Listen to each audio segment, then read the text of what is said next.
نماز تو ہو جائے گی لیکن اس کا ثواب وہ چیز نہیں پہنچے گی، کیونکہ ہم کسی پر بھی فتویٰ نہیں دے سکتے۔ اگر کوئی علماء کرام یا کسی پر کوئی چیز پہ فتویٰ دیتے ہیں وہ ظاہریت پہ دیتے ہیں، غیب پر کسی کو اختیار نہیں ہے۔ وہ اندر سے کیا ہے، اس کی نیت کیا ہے، وہ اللہ اللہ کا رسول جانتا ہے۔ وہ نیت ہی آپ نے فرمایا کہ اعمال کا دار و مدار نیتوں پر ہے، لہذا کسی عمل یا کوئی کام کرنے سے پہلے نیت کرنا لازم ہے۔ اس کی نیت ہوگی تو وہ کام ہوگا اور اس میں آسانی پیدا ہوگی۔ نیت کیا ہے؟ نیت دل کے ارادے کا نام ہے۔ اگر آپ کا دل ارادہ ہے نماز پڑھوں تو نماز ہوگی، اگر ارادہ نہیں نماز نہیں ہوگی۔ ڈنڈے کے سر پہ کوئی آپ کا پڑھا لے گا لیکن نماز کی وہ فائدہ مندی، وہ عافیت، وہ فائد، وہ چیزیں ہمیں کبھی بھی حاصل نہیں ہو سکتی۔ اور آخری شرط ہے تکبیر تحریمہ، یعنی ایسا عمل جس کے کرنے کے بعد آپ پر کھانا پینا بول چال کرنا ہر چیز آپ پر حرام ہو جاتی ہے۔ یعنی اس کے بہت سے الفاظ ملتے ہیں روایات کے اندر۔ سب سے سنت اور افضل طریقہ یہ ہے کہ تکبیر تحریمہ کہتے ہوئے اللہ اکبر کہتے ہوئے کانوں کی لوموں تک ہاتھ لگا کے اللہ اکبر کہہ کر ہاتھ باندھ لیں۔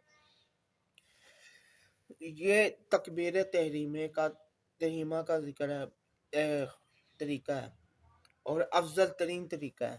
اور اس کے بعد آپ کی نماز شروع ہے اور نماز کا پہلا فرض بھی تکبیر تحریمہ ہے، لہذا ہمیں جب بھی نماز شروع کرتے ہیں تو تکبیر تحریمہ کے بعد شروع ہوگی اور پہلا فرض بھی ہے، لہذا تکبیر تحریمہ کے نماز سٹارٹ ہوگی۔ اب کوئی بعض رات کہتے ہیں کہ مختلف روایات ہیں حدیثوں کے اندر، تو میں اس پہ گفتگو اور بحث نہیں کرنا چاہتا کیونکہ میں سادہ نماز کے طریقے اور اس کے اوپر ڈسکشن کرنے کے اختلافی مسائل موجود ہیں اس کے اندر۔ کوئی کہتا ہے کندھوں تک ہاتھ اٹھانا چاہیے، کوئی کہتا ہے کانوں کی لوموں تک اٹھانا چاہیے، یعنی مختلف روایات موجود ہیں جو جس کے حساب سے جو صحیح ہے، یعنی جو علماء فرقہ اور محدثین نے جیسے فقہ حنفیہ کے اندر کانوں کی لوموں تک ہے، بعض کے جو غیر مقلد حضرات ہیں جو اہل حدیث ہیں حضرات ان کے نزدیک کاندھوں تک ہے، اور فقہ جعفریہ یعنی دوسرے جو بھی ہیں ان کے مطابق جو بھی ہے اس صورت میں اتنے تکبیر تحریمہ سب کے اندر مشترکہ ہے۔ نمبر 2 قیام۔ پہلے فرض ہے تکبیر تحریمہ اور اس کے بعد دوسرا فرض ہے قیام۔ قیام کے اندر یہ ہے کہ آپ نے اللہ رب العزت کے بارگاہ میں کھڑے ہو جانا ہے عاجزانہ طور پر، اس کو قیام کہتے ہیں۔ قیام جب ہم اس کے بارے میں یہ وضاحت ہے کہ قیام جب ہم کسی بادشاہ یا کسی ملک کے وزیر یا گورنر یا کسی میر یا کسی کو ملنے جاتے ہیں، یہاں تک کہ اپنے والد صاحب یا کسی سے ملاقات کرتے ہیں تو ہم احتراماً یا اپنے پیر مرشد یا مشائخ یا استاد کے سامنے جیسے ادب احترام سے کھڑے ہوتے ہیں، تو اسی طرح جب ہم بارگاہ الہیہ میں جائیں گے اور پوری کائنات کے بادشاہ کے سامنے حاضر ہوں گے تو عاجزانہ طور پر کھڑے ہوں گے۔ یہ قیام کا مختلف اختلافات موجود ہے، جس کے اندر کوئی کہتا ہے سینے پہ ہاتھ باندھو، کوئی کہتا ہے ناف کے اوپر ہاتھ باندھو، کوئی کہتا ہے ناف پر ہاتھ باندھو، کچھ کہتا ہے زیر ناف ہاتھ باندھو، یعنی مقام ذلت سے اوپر ناف کے نیچے۔ اس کا باندھنے کا طریقہ ایک یہ ہے کہ دائیں ہاتھ کو بائیں ہاتھ کے پشت پر رکھا جائے، دائیں ہتھیلی کو دائیں بائیں کی پشت پہ رکھا جائے۔ یہ کہیں بھی نہیں آیا کہ بازوؤں پہ رکھا جائے یا کہاں پہ۔ اہل حدیث رات کی بھی میں نے اور فقہ حنبلیہ اور شافعیہ مالکیہ بے شمار حدیثیں پڑھی ہیں، اس کے اندر کسی میں یہ نہیں ملتا کہ ایسے کوئی طریقہ ہو۔ کونیوں کا کہیں ذکر نہیں ہے، ہاتھ کا ذکر ہے، ہاتھ دائیں ہاتھ بائیں ہاتھ تو باندھنا چاہیے۔ ہاتھ یہاں تک ہے، کونیے نہیں ہے اس کے اندر. جو کہتے ہیں وہ طویلہ اپنی کرتے ہیں، جو بھی کرتے ہیں اپنے حساب سے کرتے ہیں، جو جس کو فالو کرتا ہے. لیکن بہرحال اس کے اندر یہ ہے کہ دائیں ہتھیلی کو بائیں ہتھیلی کے پشت پر، ہاتھ کے پشت پر باندھا جائے. یہ قیام کا طریقہ ہے. بعض کے نزدیک ہاتھ چھوڑ کے، کچھ مالکی حضرات ہاتھ چھوڑ کے نماز پڑھتے ہیں، اور جیسے ہمارے یہاں پاکستان میں مالکی تو شاید ہی کوئی پایا جاتا ہو، زیادہ تر یہاں پہ اہل تشیع ذات جو ہاتھ چھوڑ کے نماز پڑھتے ہیں. اس کے علاوہ اہل حدیث غیر مقلد حضرات وہ چھاتی پہ ہاتھ باندھتے ہیں، کوئی تھوڑا پیٹ کے اوپر باندھتے ہیں، کوئی نیچے باندھتے ہیں. یہ یعنی اختلاف ہے. عرفی طور پہ افضل و اعلیٰ اولیٰ کا مسئلہ اس میں اتنی لڑائی جھگڑے کی نہیں ہے. جو لوگ کرتے ہیں، لیکن وہ میری نظر میں صحیح نہیں ہے، کیونکہ اس کے اندر یہ مسائل آج سے نہیں ہے، یہ 1400 سال سے ہیں، اور یہ مسائل ائمہ اربعہ کے درمیان بھی رہے ہیں، ائمہ اہل بیت کے اندر بھی رہے ہیں. اختلافات موجود ہیں اس کے اندر. جیسے حضرت امام ابو حنیفہ رحمۃ اللہ علیہ کے نزدیک زیر نافات باندھنا ہے، اور اس کے علاوہ رفع دین، ترک رفع دین کا قائل ہے. اس کے علاوہ جو 3 امام مالک، امام احمد بن حنبل اور امام شافعی رحمۃ اللہ علیہ، یہ رفع دین کے قائل تھے. اس کے علاوہ امام مالک رحمۃ اللہ علیہ ہاتھ چھوڑ کے نماز پڑھنے کے بھی قائل ہیں. ان کی کچھ روایات، کوئی کہتا ہے منسوخ ہو گیا، کوئی رجوع کر لیا، یعنی اس طرح کی روایات بھی ملتی ہیں. میں اس موضوع کے اندر اور اختلافات میں نہیں جانا چاہتا. لہذا طور پہ جنرلی یہی ہے کہ آپ جیسے بھی قیام کے اندر کھڑے ہوں، بس آپ کے اندر عاجزی ہونا چاہیے. اللہ تعالیٰ کو سب سے بڑی عاجزی ہی انسان کی پسند ہے. اور قیام کے اندر کم از کم 3 آیات کا تلاوت کرنا لازم ہے، یعنی قرات لازم ہے. اور ایک روایت میں آتا ہے کہ آپ نے فرمایا سورۃ فاتحہ کے بغیر نماز نہیں ہوتی، نہیں ہوتی، نہیں ہوتی. اور فاتحہ پڑھنا فرض ہے، واجب ہے. اس کے اندر امام کے پیچھے بھی ہے. امام کے فقہ حنفیہ اور دیگر جو ہمارے اکثریت مسلمانوں کے جو رائے ہے، یہی ہے کہ امام کے پیچھے قرات نہیں، کیونکہ امام کی نماز ہی متقی کی نماز ہے. کیونکہ ہم مقلد ہیں، اور لہذا طور پر مقلد، اور قرآن کے اندر بھی اور حدیثوں قرآن کے اندر بھی ذکر آیا کہ جب تم قرآن کی تلاوت کرنا سنت اور سننا فرض ہے. لہذا نبی پاک صلی اللہ علیہ وسلم کے پیچھے کچھ صحابہ کرام قرات کر رہے تھے، اور اس کے اندر تکرار ہوگی. آپ نے فرمایا جو میری قرات کے ساتھ قرات کر کے تکرار، یعنی اس حدیث کا مفہوم ہے کہ کون لڑ رہا ہے. لہذا طور پہ صحابہ نعوذ باللہ صحابہ کی اتنی جرأت نہیں تھی. لہذا معذرت چاہتے ہیں اس بات چنائی پہ، یعنی کہ تکرار رہی تھی. لہذا طور پہ نبی پاک صلی اللہ علیہ وسلم نے منع فرمایا، اور امام کے پیچھے قرات نہیں ہوتی. اور اس میں مختلف روایات موجود ہیں، اختلافات بھی موجود ہیں. لہذا طور پہ امام کے پیچھے اوور جو زیادہ اجماع ہے کہ امام کے پیچھے قرات نہیں ہوتی. یعنی افضل اولیٰ کا، اعلیٰ اور اولیٰ کا مسئلہ ہے، اس میں لڑائی جھگڑے کی بات نہیں ہے. دوسرا، اس کے اندر سورہ فاتحہ کے بعد 3 آیات کا ملانا، یا 1.5 آیات کا، لمبی 1.5 آیات اور چھوٹی 3 آیات کا ملانا لازم ہے. جیسے سورہ انا اعطیناک الکوثر ہے، اور دیگر صورتیں ہیں، ان کا ملانا لازم ہے. اور جیسے یہ مکمل ہوتا ہے، آپ کا تیسرا فرض مکمل ہوتا ہے. کیا مکمل ہوتا ہے؟ پھر آپ رکوع میں جائیں گے. رکوع میں اس طرح کھڑا جیسے ایک الٹا ایل ہوتا ہے، یعنی اس طرح ہونا چاہیے، جھکنا چاہیے کہ آپ کے اوپر ایک گلاس بھی رکھ دیا جائے تو وہ بھی کھڑا رہے. اگر وہ اس کے اندر کوئی مجبوری ہے شرعیہ نہیں ہوا جاتا یوں، لیکن کم از کم جھکنا رکوع کے اندر لازم ہے. اور وہ کس حساب سے وہ دلوں کے راز اور عاجزی اللہ ہم سے بہتر جانتا ہے، وہ اس کے اندر قبولیت کا ان پہلو ہے۔ اس کے اندر ایک تسبیح کی جاتی ہے، سبحان ربی العظیم، سبحان ربی العظیم 3 دفعہ، 5 دفعہ، 7 دفعہ، جو جتنی دفعہ کر سکتا ہے۔ اور امام کے پیچھے آپ چاہیں جتنی دیر تک امام رکوع میں رہتا ہے تو آپ بھی ظاہر ان کے پیچھے ہوتے ہیں اور ان کے اجازت کے بغیر اٹھتے نہیں، لہذا دور امام کے آپ نے پیروی کرنی ہوتی ہے، جتنی دیر پڑھ سکتے ہیں پڑھ لیں، جتنا پڑھا گیا، لیکن لہذا طور پہ 3 دفعہ پڑھنا سنت ہے۔ اس کے علاوہ رکوع سے بھی کھڑے ہوتے ہیں، پڑھے سمیع اللہ لمن حمیدہ، امام پڑھتا ہے، امام کے پیچھے ہیں تو، ورنہ اکیلے ہیں تو خود ہی پڑھنا ہوگا، اور سمیع اللہ لمن حمیدہ پڑھ کے سیدھا کھڑے ہو جانا ہے، اور فوری اللہ اکبر کا، یعنی یہ آپ کا چوتھا فرض پورا ہو گیا، اور 5ویں فرض یعنی سجود کی طرف جھک جانا ہے، نکل جانا ہے۔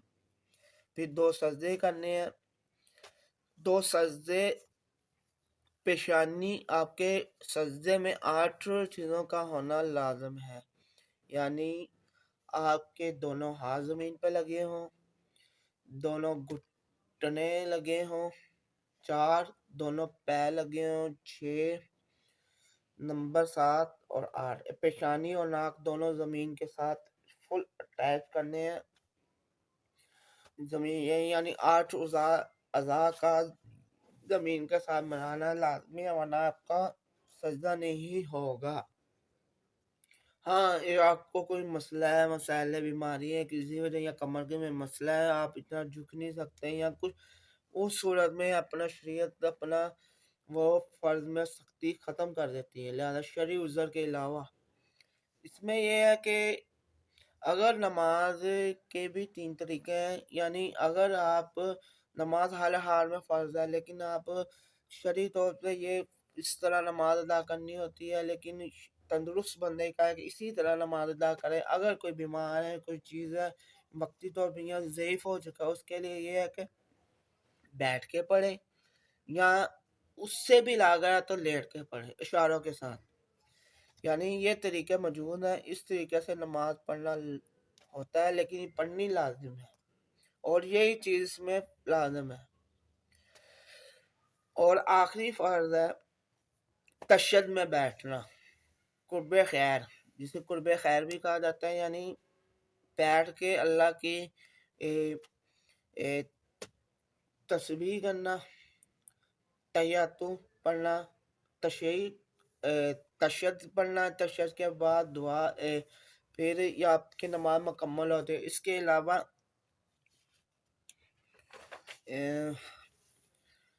اس کے درود پاک پڑھنا واجب ہے، دعا پڑھنا، اور آگے واجبات میں آ جاتا ہے کہ درود پاک پڑھنا، اور یعنی آخر میں دعا ملا کے پڑھنا۔ یہ مختلف روایات میں آتی ہے کہ مختلف دعائیں ہیں، کئی موقع پہ آپ نے صحابہ نبی پاک صلی اللہ علیہ وسلم اور صحابہ نے مختلف موقع میں مختلف، لیکن عام طور پر جو پڑھی جاتی ہے ربی چلی مقیم الصلاۃ و ذریاتی ربنا وتقبل دعا ربنا اغفر لی والدی وللمؤمنین یوم یقوم الحساب، عام طور پہ یہ نماز میں پڑھا جاتا ہے، اور یہ ساری مسند دعا ہے۔ اور اس کے بعد نعت فی الدنیا بھی ہے، دوسری دعائیں بھی ہیں صحابہ سے مختلف روایات کے اندر موجود ہیں، وہ بھی آپ پڑھ سکتے ہیں، لیکن واجبات ہے کہ یہ 2 چیزیں کرنا لازم ہے۔ سورہ فاتحہ بھی واجب ہے، اور سورہ فاتحہ کے بعد آمین کہنا بھی لازم ہے۔ اور اس کے علاوہ وطر کے اندر دعائے قنوت بھی پڑھنا لازم ہے، اس لیے اس میں اختلاف آ جاتا ہے کہ وطر تو ایک ہوتا ہے، یہ پڑھے کیسے، یہ طریقہ وہی ہے جو جیسے مغرب کی نماز ادا کی جاتی ہے، لہذا اس کے اندر حنفیوں اور مالکیوں کے اندر اختلاف ہے کہ تینوں امام اس چیز کے قائل ہیں کہ تو نوافل پہلے ادا کیے جائے اور وطر نماز مغرب کی طرح تیسرا رکعت میں ادا کیا جائے۔ اور مالکی کہتے ہیں لہذا وطر پڑھ رہے ہیں، وطر اس لیے پہلے آئیں گے اور نوافل بعد میں آئیں گے، لہذا طور پہ یہ اختلاف ہے، یہ بھی اس نوعیت کا اختلاف نہیں کہ جس سے جھگڑا ہو، لہذا طور پہ یہ ادنا اور اعلیٰ کا مسئلہ ہے، اس میں پڑھنا نہیں چاہیے۔ اور کچھ سنتے ہیں قبلے رخ ہونا، انگوٹھوں کو سیدھا رکھنا، یعنی یہ اس تفصیل میں جائے تو بہت لمبے مسائل ہیں۔ اور آخری جو فرض ہے ایک نماز سے نکل جانا، نماز سے نکلنے کا یہ طریقہ ہے کہ آپ کچھ لوگ جیسے اہل تشیع حضرات ہیں وہ کیا کرتے ہیں، رفع ذہن کرتے جاتے ہیں، تو نماز ایسا عمل کر دینا جس سے آپ نماز سے نکل جاؤ، یہ آپ کا فرض ہے۔ لہذا طور پہ افضل یہی ہے کہ سنت طریقہ بھی یہ ہے کہ دائیں طرف سلام پڑھیں السلام علیکم ورحمۃ اللہ وبرکاتہ، پھر بائیں طرف کریں السلام علیکم ورحمۃ اللہ وبرکاتہ۔ نبی پاک صلی اللہ علیہ وسلم حدیث پاک ہے، اس کا مفہوم ہے کہ دائیں اور بائیں فرشتے موجود ہوتے ہیں، جب آپ کہتے ہیں السلام علیکم ورحمۃ اللہ وبرکاتہ تو وہ فرشتے اس سلام کا جواب دیتے ہیں، پھر بائیں طرف کے فرشتوں کو سلام کرتے ہیں، یعنی ایسا عمل جس سے کرنے سے نماز نکلے گی سب سے افضل ترین عمل ہے کہ ہم جب نماز کے اندر داخل ہوں تو اللہ اکبر کے نام سے داخل ہوں، اور جب نکلیں اور فرشتوں کو کیونکہ نماز پورا نماز جو ہے اللہ بندے کے درمیان رابطے کا کنیکشن ہے اور بات کرنے، جب ہم غیر اللہ سے بات کریں گے تو ہم نماز سے نکل جائیں گے، لہذا طور پر جب ہم اللہ سے بات کرتے ہیں تو ہم کہتے ہیں اللہ اکبر، جب اللہ سے ہم باہر نکلتے ہیں، اللہ سے ہم ایک کلام کو یعنی اللہ سے جو ملاقات ختم کرتے ہیں، اس کا بھی طریقے تو بہت زیادہ ہیں، لیکن افضل یہی ہے کہ خیر کا طریقہ ہے کہ کسی مخلوق کو سلام کرنا، یعنی دائیں طرف السلام علیکم ورحمۃ اللہ وبرکاتہ، پھر بائیں طرف السلام علیکم ورحمۃ اللہ وبرکاتہ کہہ کر نکل جائیں۔ اس سے یہ ہے کہ ہمیں خیر و عافیت اور سلامتی بھی ملتی ہے، اور فرشتے جو ہمیں آپ کو سلامتی کرتے ہیں، لہذا ہم نے تو نکلنا ہی ہوتا ہے نماز سے، یعنی آخری فرض ہے نماز کا، لہذا طور پہ خیر کا طریقہ سب سے افضل ہے۔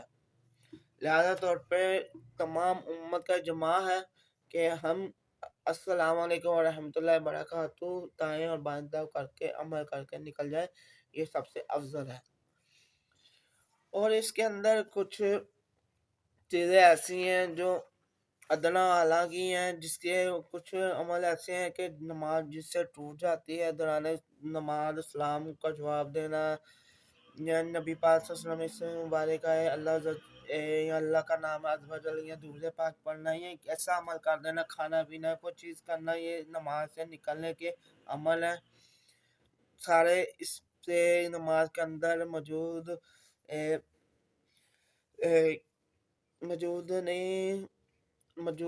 یہ نماز کے اندر موجود ہونے سے ان چیزوں سے بچنا چاہیے، سوائے نبی پاک صلی اللہ علیہ وسلم کی ذات کے علاوہ، باقی کسی کی ذات جب نبی تم کو بلائے جس حالت میں اسی حالت میں آ جاؤ، اور جب تم جہاں سے چھوڑ کے جاؤ گے وہاں پر جا کے دوبارہ اس کو مکمل کر لو۔